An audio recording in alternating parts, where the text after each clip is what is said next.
बेलापुर गांव सर्दियों में और भी खामोश हो जाता है। कोहरा, ठंड और गरीबी तीनों यहाँ साथ रहते हैं। यही रहता है अमित, मजदूर, गरीब और इस दुनिया में अपना कोई नहीं। कम से कम ऐसा वह मानता था। लेकिन क्या सच में वह एक अनाथ और गरीब था? ये तो वक्त आने पर पता चलेगा। अमित मजदूरी करने के लिए बाहर जा रहा था। तभी उसकी मौसी सीता बोलती हैं, अमित, जरा सोच कर तो जा बेटा, आज ठंड कुछ ज्यादा ही है। कल भी बिना ढंग से खाए गया था, आज भी वैसा ही करेगा क्या? तेरा शरीर लोहे का नहीं है कि रोज यूं ही इसको झोंक दे काम में। अमित को भी पता था कि बाहर ठंड बहुत है, लेकिन ठंड के मारे वो घर में बैठ गया तो उनका गुजारा कैसे होगा। इसलिए वो मौसी को समझाते हुए बोलता है, मौसी, शरीर को बाद में देखेंगे। आज काम पर नहीं गया तो कल घर में चूल्हा नहीं जलेगा।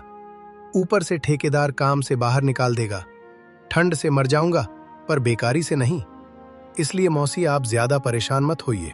मौसी अमित की परवाह और फिक्र करते हुए दर्द भरी आवाज में बोलती हैं, काश तेरे माँ बाप आज जिंदा होते तो तुझे यूं मजदूरी में अपनी जवानी न गलानी पड़ती। भगवान ने तुझसे सब कुछ क्यों छीन लिया बेटा? आखिर क्यों तुम्हारे भाग्य का दरवाजा बंद हो गया जो तुम्हें आज इस मोड़ पर लेकर आ गया? मौसी की आवाज में दर्द था जिसको सुनने के बाद अमित उनको महसूस कर सकता था। फिर भी अमित मौसी से बोलता है, जो था ही नहीं वो छीना कैसे गया मौसी? मैं तो बचपन से यही जानता हूं कि हम दो ही हैं, आप और मैं। बाकी इस दुनिया में हमारा कोई नहीं।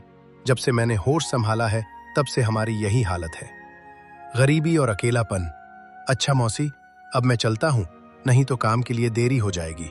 अमित घर से काम करने के लिए निकल जाता है और उसके जाते ही मौसी किसी पुराने ख्याल में खो जाती हैं और मन ही मन सोचने लगती हैं और खुद से ही बोलती हैं, अमित को नहीं पता कि उसकी जिंदगी का सच अब भी जिंदा है। हे भगवान, जिस दिन अमित को उसकी सच्चाई का पता चलेगा तब क्या होगा? क्या बीतेगी उसके दिल पर? अभी उसको ये पता ही नहीं है कि वो कौन है। जहां मौसी अपने ख्यालों में खोई हुई थी, वहीं दूसरी तरफ गांव के सबसे अमीर आदमी सेठ हरदेव अपने नौकर भोला के साथ गांव के ही चाय के दुकान पर जा पहुंचे, जहां पर गांव के ही कुछ लोग चाय पीने के लिए बैठे थे। तभी जमींदार हरदेव बनावटी मिठास के साथ बोलता है, राम राम भाइयों, सब लोग मजे में है ना? आजकल ठंड बहुत है। इस ठंड से सब लोगों को बचकर रहना होगा और खेती बाड़ी भी बहुत ध्यान से करना होगा, नहीं तो फसल बर्बाद हो जाएगी। अगर कोई मदद चाहिए तो बता देना आप लोग, मैं सबकी मदद करूंगा, बदले में कुछ नहीं चाहिए। मैं बस चाहता हूं कि मेरे गांव में कोई दुखी या परेशान ना हो। हाँ जमींदार जी, जैसा आप कहें, परंतु अभी हमें मदद की कोई ज़रूरत नहीं है। ठंड में आप भी अपना ध्यान रखिए। अगर हम लोगों को मदद की ज़रूरत पड़ेगी तो हम लोग आपके पास अवश्य ही आएंगे पूछने के लिए। धन्यवाद सेठ जी।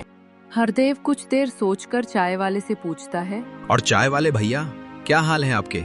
ठीक हो ना? ठंड में दुकानदारी कैसी चल रही है? सुना है बहुत भीड़ होती है आपकी दुकान पर। कोई तंग या परेशान तो नहीं करता आपको? अगर कोई आपको परेशान करे तो मेरा नाम बता देना। जी जमींदार जी, मैं आपकी इस बात को ध्यान में रखूंगा। हरदेव गांव वालों का हालचाल लेकर वहां से अपने घर की तरफ निकल जाता है। कुछ ही दूरी पर एक और गांव था, रामपुर, जहां के सबसे बड़े जमींदार थे सेठ महेश। महेश दिल के बहुत नेक और सज्जन इंसान थे। पूरा गांव उनकी ईमानदारी और दयालुपन से खुश रहता था। वो सबकी मदद करते थे, बिना किसी लालच और स्वार्थ के। सेठ महेश की सिर्फ एक बेटी थी, जिसका नाम था रीना। महेश अपनी बेटी रीना से बोलते हैं, रीना, मैंने बहुत रिश्ते देखे हैं, पर मैं तुम्हें किसी ऐसे घर नहीं भेजूंगा जहां तुम्हारी आवाज को दबाई जाए या तुम पर जुल्म हो। तुम्हारे लिए कई रिश्ते बहुत बड़े बड़े घरों से आए, लेकिन मुझे उनमें से कोई रिश्ता पसंद नहीं आया। दौलत से बड़ा इंसान का चरित्र होता है। बेटा, मैं तुम्हारी शादी किसी नेक, सच्चे और ईमानदार लड़के के साथ ही तय करूंगा। रीना को पता था कि उसके पिताजी उसके लिए एक अच्छा रिश्ता ढूंढना चाहते हैं और उनको इस बात की टेंशन है कि बेटी का हाथ जल्दी से पिला हो जाए। अपने पिताजी की फिक्र देखकर रीना उनसे बोलती है, पिताजी, आप जैसा सोचेंगे मेरे लिए वही सही होगा। बस मैं डर के नहीं जीना चाहती। आपकी इकलौती बेटी होने के नाते मैं बस इतना ही चाहती हूँ कि मैं जहाँ भी रहूँ आपकी सेवा कर सकूँ। मुझे आपके फैसले से कोई एतराज नहीं है। मुझे यकीन है कि आप जो भी करेंगे मेरी भलाई के लिए ही करेंगे पिताजी। अपनी बेटी की सोच देखकर महेश को अंदर ही अंदर बहुत खुशी मिलती है। उधर जमींदार हरदेव अपने बेटे रमेश के साथ मिलकर कुछ और साजिश कर रहा था। हरदेव अपने बेटे रमेश से बोलता है, बेटा रमेश, सुना है जमींदार महेश के पास हम लोगों से भी ज्यादा धन दौलत है और उसका कोई बेटा भी नहीं है। अगर उसकी धन दौलत हमारी हो गई तो सोच, इस पूरे इलाके में सिर्फ हमारा ही राज होगा। हम जिसे चाहें उसे चींटी की तरह मशल कर रख देंगे। जमींदार महेश के संपत्ति हथियाने का मेरे पास बहुत अच्छा तरीका है। रमेश भी अपने पिता की तरह ही बहुत चालबाज और धूर्त इंसान था। उसे लोगों के साथ छल कपट करने में बहुत मजा आता था। अपने पिता की छल कपट की बातें सुनकर रमेश एक कुटिल भरी आवाज में बोलता है, बहुत खूब पिताजी, मुझे यकीन है कि आपके पास कोई बहुत बेहतरीन योजना होगी। अगर जमींदार महेश की संपत्ति हमारी हो गई तो इस इलाके में हमारा कोई मुकाबला नहीं कर पाएगा। बस जल्दी से उस तरकीब को बता दीजिए। तो ध्यान से सुनो रमेश, मैंने सुना है जमींदार महेश की एक ही लड़की है जिसका नाम है रीना, और महेश उसकी शादी करना चाहता है। मैं तुम्हारा रिश्ता लेकर उसके पास जाऊंगा और उसकी बेटी से तुम्हारी शादी करवा दूंगा और उसके बाद उसकी सारी संपत्ति हमारी हो जाएगी। अब बताओ, कैसी लगी मेरी योजना? पिताजी, आपकी योजना तो बहुत अच्छी है। महेश की लड़की से तो मैं शादी करूंगा ही, पर शादी हो जाने के बाद रीना और उसके माँ बाप को मैं रास्ते से हटा दूंगा, जिससे मुझ पर कोई रोक लगाने वाला नहीं होगा। फिर कुछ दिन बाद हम लोग किसी और अमीर आदमी को ढूंढेंगे और उसको अपना शिकार बनाएंगे। बहुत खूब रमेश, मुझे तुमसे यही उम्मीद थी। मुझे यकीन है कि मैं अगर तुम्हारा रिश्ता सेठ महेश के पास लेकर जाऊंगा तो वो खुशी खुशी तुमसे अपनी बेटी की शादी करने के लिए मान जाएगा।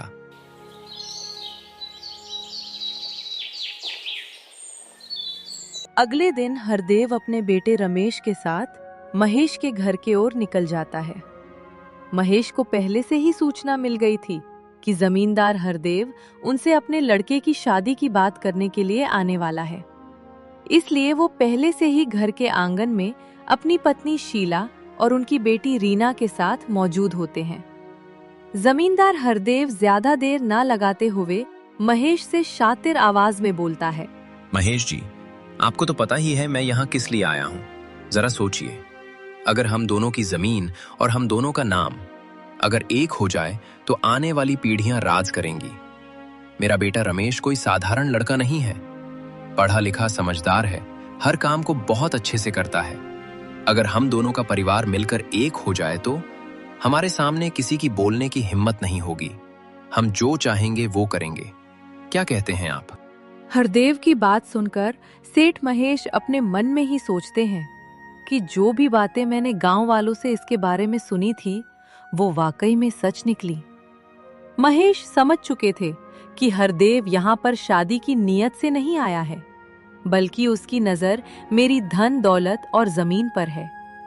इसलिए महेश साफ साफ शब्दों में हरदेव से बोलते हैं, हरदेव जी, मेरी बेटी कोई सौदा नहीं जो आप यहाँ करने आए हैं, और ना ही मुझे किसी गरीब और साधारण इंसान की आवाज दबाने में या उन पर राज करने में कोई दिलचस्पी है।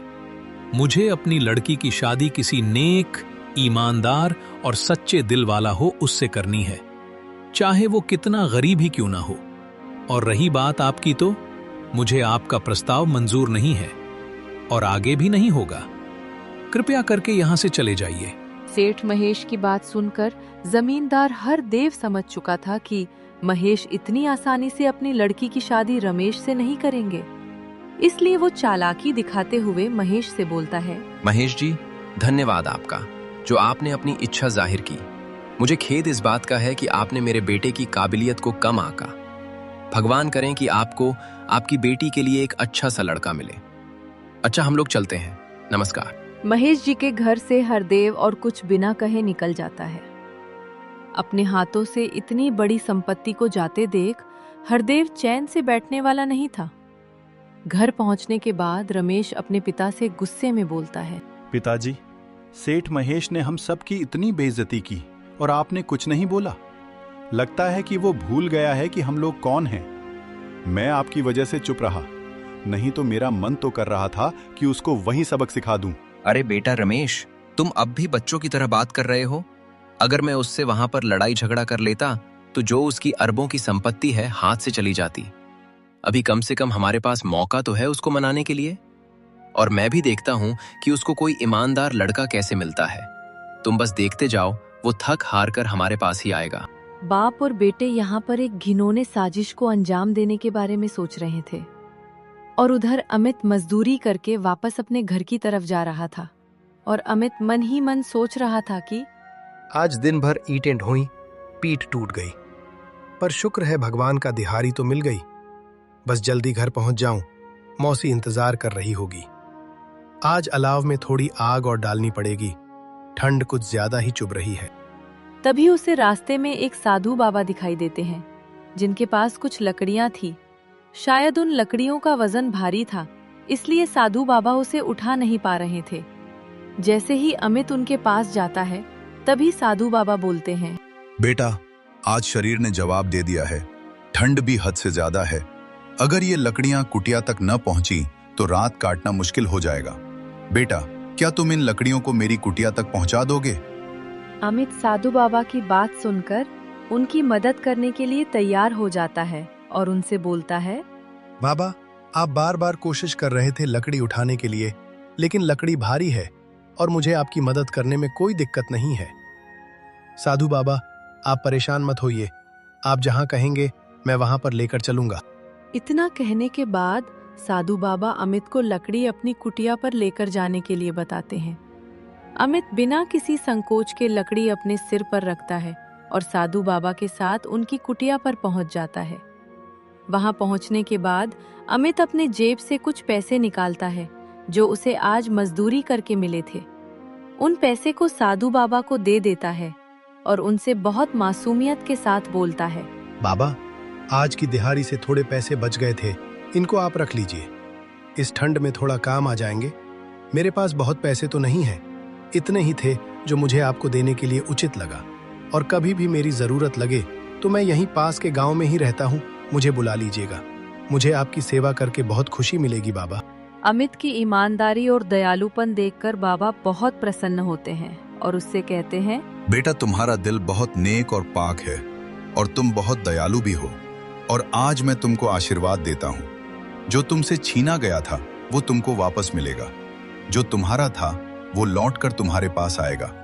तुम्हारे भाग्य का दरवाजा बहुत ही जल्द खुलेगा। बाबा की बात सुनकर अमित सोच में पड़ जाता है कि उसकी मौसी भी यही कहती हैं और आज बाबा भी यही कह रहे हैं। आखिर क्या राज है मेरे बीते हुए कल का? अमित बाबा से बोलता है, बाबा, जो आज आपने कहा कि मुझसे मेरा सब कुछ छीन लिया गया, यही बात मेरी मौसी भी कहती हैं। आखिर मेरे बीते हुए कल में ऐसा क्या हुआ था, उसके बारे में मुझे कुछ बता सकते हैं?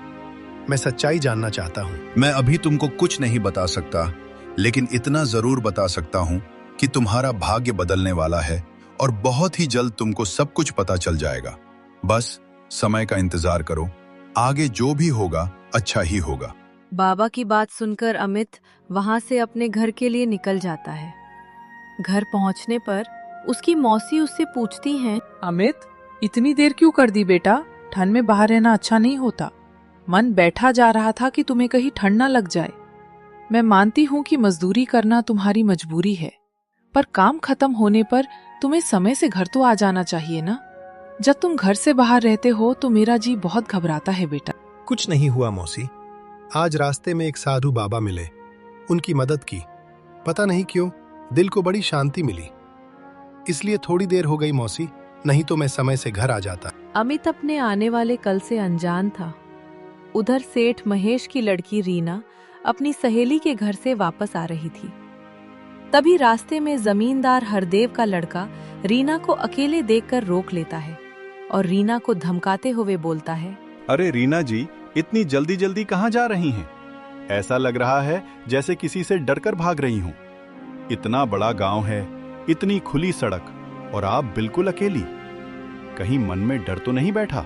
रमेश की बदतमीजी देखकर रीना को गुस्सा आ जाता है। गुस्से में रीना रमेश से बोलती है, रमेश, मुझे तुमसे कोई बात नहीं करनी, तुम रास्ते से हट जाओ। अगर किसी ने हमें यहाँ देख लिया तो बात बहुत बिगड़ जाएगी। तुम्हें भी अपनी इज्जत का ख्याल रखना चाहिए, और अगर ये बात मेरे पिताजी को पता चल गई तो तुम्हारे लिए मुसीबत हो जाएगी। भलाई इसी में है कि मेरा रास्ता छोड़ दो। इज्जत उन्हीं की होती है जिनके पास ताकत होती है रीना, और ताकत हमारे पास है।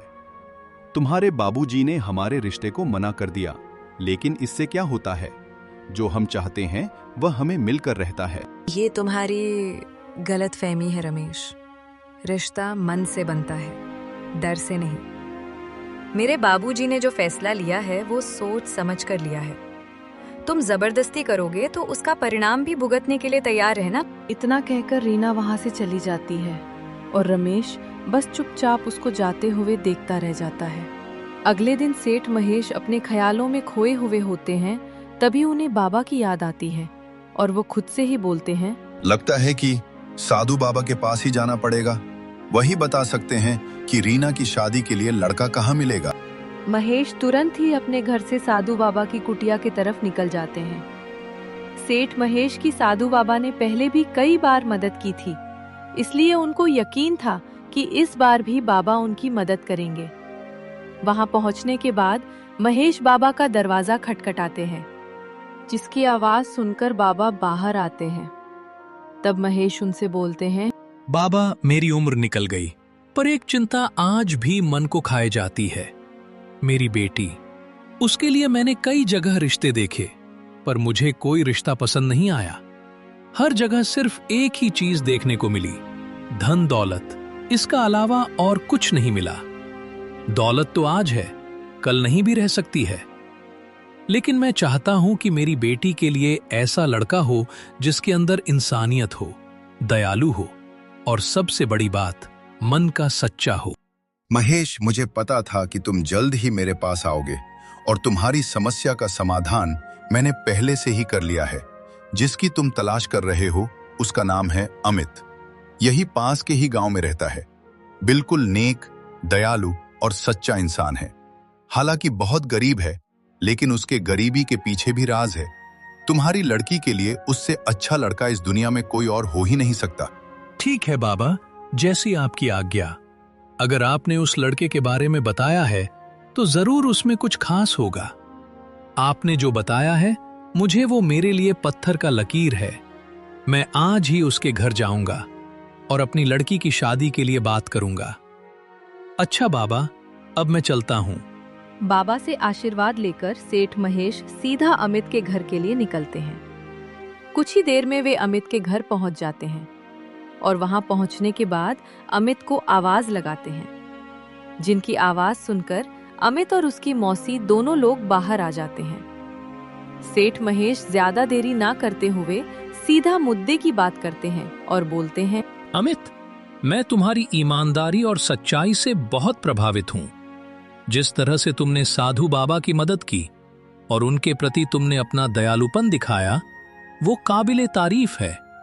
आज के जमाने में ऐसे लोग कहां मिलते हैं जो किसी गरीब या जरूरतमंद की मदद करे। इसीलिए मैं तुमसे एक बात कहना चाहता हूं। मैं तुम्हारी मेहनत नहीं, तुम्हारी नीयत से काफी प्रभावित हुआ हूं। अगर तुम चाहो तो मैं तुम्हें अपना दामाद बनाना चाहता हूं। सेठ महेश इस इलाके के सबसे अमीर और इज्जतदार व्यक्ति थे, जिनका सम्मान हर व्यक्ति करता था। उनके मुंह से ऐसी बात सुनकर अमित के पैर से जमीन ही खिसक जाती है। उसने कभी सपने में भी नहीं सोचा था कि सेठ महेश जितना बड़ा और अमीर आदमी उससे अपनी लड़की की शादी की बात करेगा। अमित घबराते हुए बोलता है, बाबूजी, ये आप क्या कह रहे हैं? मैं एक मजदूर और आपकी बेटी, ये कैसे हो सकता है? बाबूजी, कहीं आप गलती से तो मेरे घर तो नहीं आ गए हैं ना? मैं बहुत गरीब और अनाथ लड़का हूँ। मौसी के अलावा मेरा इस दुनिया में कोई नहीं है, न धन, न दौलत और न ही जमीन। मैं पूरे दिन मजदूरी करता हूँ, तब जाके कहीं अपने परिवार का गुजारा कर पाता हूँ। मैं आपकी बेटी को इस झोपड़ी में कैसे रख पाऊंगा बाबूजी? बेटा, धन दौलत, जमीन जायदाद ये सब आज है, कल नहीं है। लेकिन इंसान की नीयत और कर्म अच्छा है तो भगवान उसे एक दिन सारी खुशियां देता है, और मेरे लिए यही मायने रखता है। मैं अपनी बेटी के लिए जैसा लड़का ढूंढ रहा था, तुम बिल्कुल वैसे ही हो। मैं तुम्हारे फैसले का इंतजार करूंगा। आराम से सोच समझकर जवाब देना। इतना कहकर सेठ महेश अमित के घर से चले जाते हैं। उनके जाने के बाद अमित की मौसी काफी परेशान और डरी हुई होती हैं। वो घबराते हुए बोलती हैं, अमित, मैंने सुना है कि जमींदार हरदेव भी सेठ महेश की लड़की से शादी करना चाहता है। अब वक्त आ गया है कि मैं तुझसे सब कुछ सच सच बता दूं। जिस आदमी का नाम सुनते ही मेरे हाथ कांप जाते हैं वो जमींदार हरदेव है। हरदेव? वही हरदेव जो इस इलाके के सेठ महेश के बाद दूसरा सबसे बड़ा जमींदार है? उसने ऐसा क्या कर दिया मौसी जो आप उससे इतना डरने लगी? हालांकि मैंने भी सुना है उसके बारे में कि वो दिखावा तो अच्छा बनने की करता है, लेकिन अंदर से बहुत कमीना और जालिम इंसान है। उससे आपका क्या रिश्ता है? अमित की बात सुनकर मौसी रोते हुए बोलती हैं, तो सच्चाई सुनो बेटा। आज से करीब 22 वर्ष पहले, जब तुम सिर्फ 3 साल के थे, तब जमींदार हरदेव जमींदार नहीं था, बल्कि वो एक गरीब इंसान था जो बाहर से हमारे गांव में काम की तलाश में यहाँ आया था। उस समय इस इलाके सबसे बड़े जमींदार थे सेठ महादेव। और तुझे पता है, जमींदार महादेव तेरे पिताजी ही थे, जो इस इलाके के सबसे अमीर आदमी और बहुत ही सीधे साधे और नेक इंसान थे। जब हरदेव उनके पास काम के लिए आया तो उन्होंने उसको अपने पास मुंशी का काम दिया। कुछ दिनों तक उसने बहुत अच्छे से काम किया और तुम्हारे पिताजी का भरोसा जीत लिया। फिर धीरे धीरे सारे कागज और दस्तावेज पर धोखे से उनके दस्तखत बनवा लिए।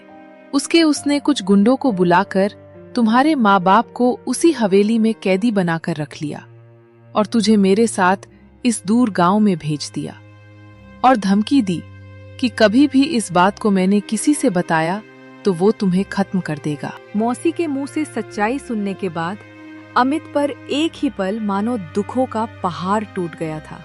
अमित बोलता है, मतलब मेरे माँ बाप जिंदा हैं और मैं अब तक एक झूठी जिंदगी जी रहा था? तो यही वो सच्चाई है जो आप मुझसे कहती थी। मेरा सब कुछ मुझसे छीन लिया गया। अब बहुत हो गया मौसी। जिस इंसान ने मुझसे मेरा बचपन छीन लिया, मुझसे माँ बाप का प्यार छीन लिया, उसको मैं चैन से जीने नहीं दूंगा। उसकी किए की सजा उसको मिलकर रहेगी। अमित योजना बनाकर सेठ महेश के घर के तरफ निकल जाता है। कुछ देर में अमित सेठ महेश के घर पहुंच जाता है, जहां पर महेश अपनी पत्नी और बेटी के साथ बात कर रहे थे। महेश ने रीना को अमित के बारे में सब कुछ बता दिया और अपने पिताजी के पसंद पर रीना को कोई नाराजगी नहीं थी। उसने मन ही मन अमित को अपना पति मान लिया था। वहां पहुंचने के बाद अमित सेठ महेश से सारी बातें बताता है और बोलता है, बाबूजी, मुझे दौलत नहीं चाहिए, मुझे सत्ता नहीं चाहिए, मुझे बस मेरे माँ बाप चाहिए और सच का उजाला। क्या आप मेरा साथ देंगे? अमित, मैंने तुम्हारी आंखों में सिर्फ दर्द नहीं, सच देखा है। हरदेव ने सिर्फ तुम्हारे परिवार के साथ नहीं, बल्कि इस पूरे इलाके के साथ अपराध किया है। अब वक्त आ गया है कि उसका डर खत्म हो। मैंने थानेदार से बात कर लिया है, वो हमें रास्ते में मिलेंगे। जब मैं तुमसे मिलकर आ रहा था, तभी मैंने तुम्हारे बारे में सब कुछ पता कर लिया था और मेरे आदमियों ने मुझे सब कुछ सच सच बता दिया था तुम्हारे माँ बाप के बारे में। इतना कहकर सेठ महेश अमित और अपने आदमियों के साथ हरदेव के घर के लिए निकल जाते हैं। रास्ते में थानेदार अपने सिपाहियों के साथ उनके साथ हरदेव के घर पहुंचते हैं। थानेदार हरदेव से बोलते हैं, जमींदार हरदेव, आप पर धोखाधड़ी, जमीन हड़पने और अवैध कैद के आरोप हैं। हवेली की तलाशी ली जाएगी। इतना सुनते ही हरदेव के पैरों से जमीन खिसक जाती है। अपने डर और घबराहट को दबाते हुए हरदेव बोलता है, ये सब बकवास है। मैं इस इलाके का इज्जतदार आदमी हूँ। आप मेरे घर ऐसे ही कैसे तलाशी ले सकते हैं? हरदेव के लाख मना करने के बावजूद भी पुलिस वाले घर की तलाशी लेते हैं और अमित के माता पिता को एक बंद कमरे में से ढूंढ निकालते हैं। उसके बाद हरदेव और उसके बेटे रमेश को पुलिस जेल में बंद कर देती है और अमित को उसके माता पिता के साथ साथ उसको सारा धन दौलत भी मिल जाता है जिस पर हरदेव ने कब्जा किया था। कुछ समय के बाद अमित की शादी रीना से हो जाती है और वो अपने माता पिता और अपनी पत्नी रीना के साथ खुशी खुशी रहने लगता है। अमित के मेहनत, ईमानदारी और उसकी सच्ची नीयत ने उसके भाग्य का दरवाजा खोल दिया।